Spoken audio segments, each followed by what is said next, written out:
Welcome to REM Award, the podcast that explores the secrets of sleep and psychology. I'm your host, Ryan, and in each episode, we'll dive deep into the world of sleep and other topics such as mental well-being and personal growth. If you want to unlock your full potential and receive the rewards that come with understanding the power of sleep, you're in the right place. To discover more tips and insights on improving your sleep and overall well-being, visit our website and explore our other episodes at remaward.org. Hey everyone, welcome back to the REM Award podcast. Today we are joined with Dr. George Dragoi, who is an associate professor of psychiatry and neuroscience at Yale University School of Medicine in New Haven. He obtained his MD degree from the Grigore Popa University of Medicine and Pharmacy in Romania, his PhD degree in behavioral and neuroscience from Rutgers University, and completed his postdoctoral studies at the Pekau Institute for Learning and Memory at MIT. Dr. Dragoi studies how sleep shapes memory using brain electrophysiology and computational analysis. Using advanced methods to look at how brain cells work together, he recently found that the brain might have a special way of organizing information, which could help us understand certain diseases better. His current work involves looking at how brain cells in animals form functional connections and learn from past experiences. By understanding these processes better, Dr. Dragoi helps to uncover new insights into how the brain works and find treatments for neurological conditions. Thank you for being here, Dr. Dragoi. Thank you. Thank you for inviting me. So for my first question, what is the relationship between sleep and memory, and how does sleep create optimal conditions for memory consolidation? Okay, that is an important question. That is the main topic of research for multiple laboratories these days. And as we know, memory has two phases, encoding and consolidation. And the consolidation phase is believed to be highly dependent on sleep. So that's been the prevailing view, and that's a lot of research is heading towards that. Either it's done in humans or non-human animals, primates, and rodents, and other kind of animals. So my laboratory studies rodents, and while a research scientist at MIT, I uncovered a new phenomenon, which we call preplay, by which we think the activity during sleep is revealing a form of network reconfiguration that is, we think, critical for rapid memory encoding. So this is more of a, instead of a look back view that replay has in the sleep after a particular experience, which is believed to underlie memory consolidation. This is more of a look ahead view in which sleep sort of prepares the brain network for encoding rapidly new information, thus supporting the first phase of memory formation. Wow, that's super interesting. Thank you for that. And what are the different stages of sleep, and how did each one affect memory processing? There are two major types of sleep. One is the rapid eye movement sleep, also called REM sleep, and the other one is the non-rapid eye movement sleep, which is comprised of four stages, going deeper and deeper, highlighted by brain oscillations that go slower and slower, and then the person is harder and harder to wake up, if you'd like to say that. And then during REM sleep, the person is essentially, the body is immobile, essentially paralyzed, and the eyes move rapidly in a horizontal direction. And it's believed that during those times there are more vivid dreams. There are also dream states that occur in the non-REM sleep. And when now experiments done first on rodents have decoded those patterns of activity based on how those brain cells encoded a particular experience. And those decoding revealed representation-like activities in which, say, a trajectory that an animal took during an experience is now recapitulated faster in the sleep following that experience, but is also pre-played, if you'd like, or somehow anticipatorily revealed as a state of the brain that, when decoded, also reveals that trajectory. So how is this happening? It's believed that either based on prior experience that the animals had, or also contributed by the innate factors that the brain is wired in such a way that type of wiring cannot be avoided. So whenever the brain encodes new information, it is using that repertoire of connectivity that helps in a way rapid encoding, and then also gets slightly modified in a plastic manner to reflect that current experience over other experiences that may be similar yet different. Right. Okay. And I guess, can you explain the different types of memories that we just have in general? Sure. So they've been classified in multiple ways, but I guess a first way of classifying is then by their duration. So you have this type of sensory memory in which you remember an object just so could last a second or so. Then we can have short-term memory, also called working memory, which lasts for under a minute. You remember a phone number, you remember some dialogue that you want to transfer from one place to another. And then is the long-term memory, which is the one I guess you're more interested in with regards to memory encoding and consolidation. And the long-term memory is also coming in multiple flavors. Some of these memories are implicit, such as the skills that we have, and they're somehow, I would say, we're not always aware of them. We're not always conscious when, becoming conscious of the fact that we have them. So we just ride a bicycle, we don't think of that. We just look at the road and think about something else, yet we're able to perform that skill. And that's based on a memory of previous lessons training. And then there is the type of explicit or declarative memory. And this is where we're aware of it. We can declare the events, the facts, and this comes also into flavors. One is the semantic memory, and one is the episodic type of memory. So semantic refers to concepts, sort of general facts, whereas episodic memory refers to specific events and episodes, and usually respond to the triad question: what, where, and when. Right. Okay, cool. And how do different age and developmental stages influence the relationship between sleep and memory consolidation? So, for example, like, do different populations, like elderly people, process memories differently, or do they process more episodic memories, for example, or like along those lines? Like, what about for like young children, all that? Yeah. Sure. So let's start with the development. And this is work both in humans, but I'm going to refer primarily to the work that we did in rodents, and Right. particularly Yeah. in rats. As they grow up, around the third week of life, this is when we start recording. So this is a invasive, although it's not entirely harmful to the animal, but it's invasive in a sense that we get inside the brain with electrodes, multiple electrodes, very thin, 15 micron Wow. thick.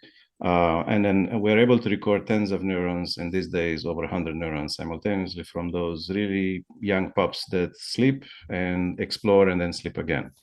So we are able to study both aspects of sleep that I refer to, one that precedes an experience and one that follows an experience. And then we could see how they connect to that particular experience, and what is the experience bringing into the brain network that was not there before. So those could be the hallmarks of learning and memory formation. So we define three stages in the development of brain patterns that could support episodic memory formation. And I would emphasize the fact that around the middle of fourth week, which is probably the equivalent of 3 to 4 years old in the human, the brain patterns that are found in the adult seem to fully develop, whereas before, the network was more or less similar before and after an experience. There will be no long-lasting plastic phenomenon. And coincidentally, this last stage that I mentioned about where memory patterns seem to be all formed coincides with the end of infantile amnesia in the human, which is a form of normal forgetting that all children up to the age of 3, 4 have.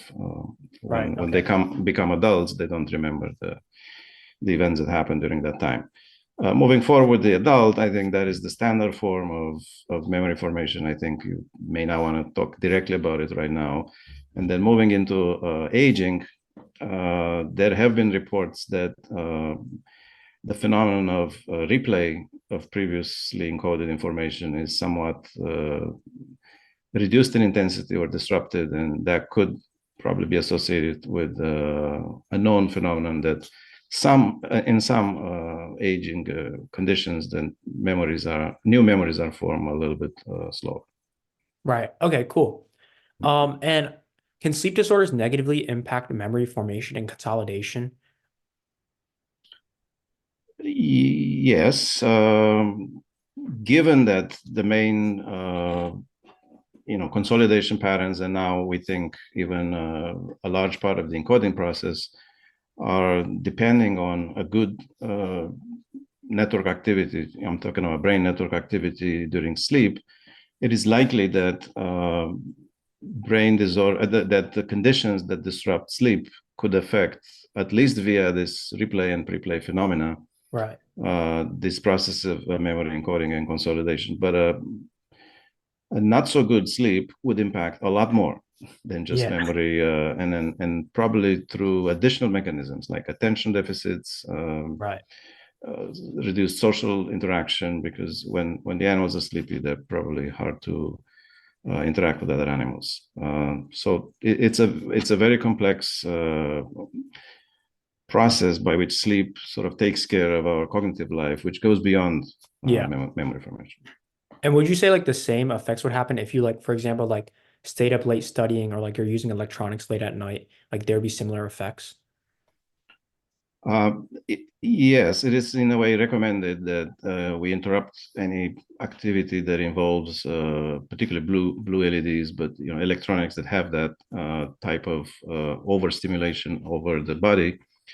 And the mechanism by which they become disruptive is melatonin, which is the signal for falling asleep, if you'd like, and this is triggered by darkness. So the longer you maintain a state in which the brain thinks needs to stay awake, and that is light, basically it mimics the daylight and basically delays this hormonal process. And then when trying to fall asleep, the process of falling asleep is delayed because of this delay in melatonin, and probably other mechanisms by which other factors are accumulated over the day. Right. Okay. Perfect. And can napping during the day improve memory? And if so, how? So napping is a form of sleep, right? It's a shorter sleep, depends. Some people take 20 minutes nap. Some Right. people take 90 minutes. 90 minutes will be a full cycle of non-REM, and could be also REM sleep included. They are believed to have a beneficial effect on restoring, temporarily at least, the brain and body vitality. But there's some recommendation that if the naps are taken too late in the day, they may interfere with the actual night Oh, okay. long sleep. So it's recommended to stop napping, like mid afternoon. Right. Okay. Perfect. And then I guess going off topic from that, what role do like dreams play in memory consolidation, if any? Are there like certain types of dreams, like for example, you talked about there's dreams in REM and then also non-REM that enhance memory retention? Right. So the dreams that appear in the non-REM state are believed to be less elaborate, but Right. those are the ones that we and others think might be underlying the phenomenon of replay. So those are probably useful, and we may not always remember those. Right? They're probably a bit more of an unconscious state than those that during REM sleep. And the dreams that happen during REM sleep, well, acetylcholine is also increased, which is neuromodulator, is also increased during waking states. Those dreams are more elaborate, and I am not sure they're related necessarily with memory consolidation, but I would rather think that they may be involved with some problem solving and inferential activities that are known to happen during sleep, by which you have a problem to solve when you go to sleep, and then something happens, and when you wake up, you know more or less the solution. So Right. it's possible, and then historically there have been some discoveries that have been reported to occur during sleep. And that is a fascinating area of study, but of course it's not fully reproducible, and it's hard to create the conditions to study it. Right. Yeah. And then also, just I had a curious question. Are there like any genetic factors that can influence an individual's ability to consolidate memories during sleep? Maybe like they don't need as much sleep or they need more sleep than others, or is it like all constant throughout like people or population? I believe there is a condition under which people need a lot less sleep. Really? Okay. I don't know how well these were studied in terms of memory consolidation and encoding. But generally, 7 to 9 hours of sleep is the recommended timeline, and not so much, not only the duration, but the continuity of sleep. Frequent interruptions probably interfere with the process of um, memory consolidation, but also with body recovery and all the other processes. Right. Okay. And then also, are there any like innovative technologies or gadgets designed to enhance memory consolidation during sleep? Or like, have you seen that there's any like natural supplements or foods that can support a better memory? Um, so a better memory during sleep could come, I guess, indirectly by having a better sleep. So a Yeah. longer, more continuous type of sleep. Some people use melatonin to induce the sleep. There are views that go pro and not so pro. Yeah, right. Melatonin, because melatonin is primarily an inducer, is not a maintainer of the sleep. So may give a wrong signal if taken into high doses. Other than that, there are a lot of recommendations to improve sleep in general. So some of the biggest ones are the temperature. It is known that humans and also the other animals like to sleep more when it's colder rather than warmer. So hypothermia is sort of a requirement for a Yeah. better sleep. Then reduce anxiety by all means prior to falling asleep could maintain a lengthier and less interrupted sleep. And I guess, as you already mentioned, reduced use of electronics or any kind of blue LED Hmm. prior, I would say, I don't know, 30 minutes to an hour prior to going to sleep could help. And a number of other things like what you eat, how much you eat, Yeah, when right. you eat, yeah, and alcohol use before and other drugs, they can all interfere with, even given the impression they will put you to sleep quicker, they interfere with the quality of sleep, I think. Right. Okay. That makes a lot of sense. Thank you for that. And then I guess from what your perspective, what are some common myths or misconceptions about sleep and memory that you've heard before? Um, I think well, and I'm speaking from a little bit on the past. I think the original view was that maybe sleep is a very passive state. And now that we have a lot of recording of brain activity during sleep, we see that is in fact an extremely active state. You may not be conscious about it unless you have a dream that you remember. But a lot of processes are going on, and a lot of functional connectivity is being modified. Replay happens during that time. Replay happens, so preparation for next experience, consolidation of previous experience. This is probably one of the myths. I don't know how many people still believe that sleep Yeah. is just a cataleptic state in which you're just out of this world, taking a break. But that will be to me one of the. And Right. then I guess coming from your perspective on memory consolidation, I think trying to look from at sleep from both directions as following more of look back to an experience like replay and consolidation, but also like a look forward type of state in which we're preparing the next, if you want to experience the next day for optimal cognitive activity. Right. Okay. And then what future research do you foresee regarding sleep and memory? Um, so we and others are studying different aspects of processes that are going on in sleep. we are not looking at enhancing sleep per se, but I guess there are attempts to increase plasticity through various substances. Other there is other type of research to study how altered brain states through certain drugs can modify the role of sleep in assisting cognition.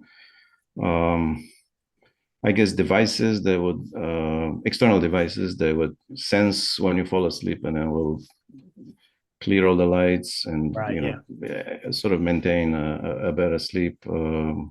You can envision all sorts of technology external to the body. They will sense and analyze your sleep states based on sensors and could assist you into having a quiet, and I guess with waking up could also be some kind of a slower process than the alarm clock.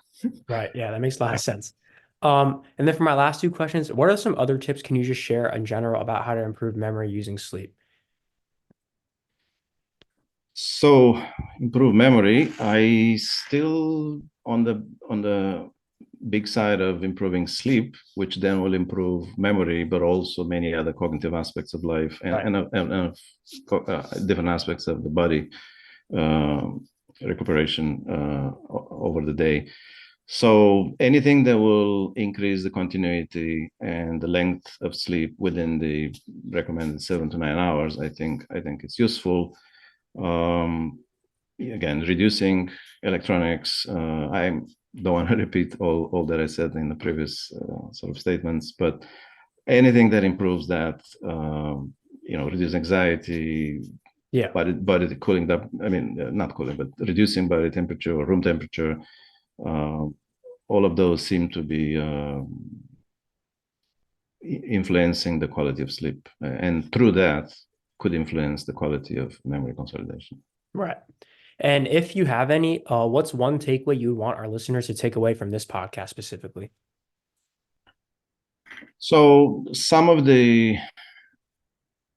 I think some of the major ideas that research of my lab has brought into the field of neuroscience is to look at sleep from the perspective of a look ahead process, uh, preparing and revealing the internal activity of the brain with regard to what will happen next, not only to what has happened Right.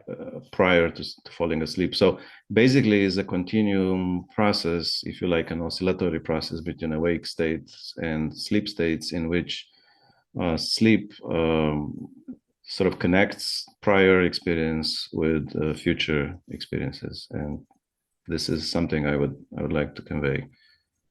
Right. Perfect. Thank you so much. Okay. Well, I think those are all the questions I have for today. I really appreciate you taking your time to come into this podcast. I'm sure everyone listening also appreciates it as well. And thank you so much again. Okay, thank you, and I appreciate your effort to spread the word about the role of sleep and its importance for memory consolidation. Thank you for tuning into the Reward podcast. Before you go, we'd appreciate your support by subscribing, liking, and leaving your thoughts in the comments. Stay tuned for our next podcast, where we will be joined by a special guest speaker to explore even more about the fascinating world of sleep and psychology.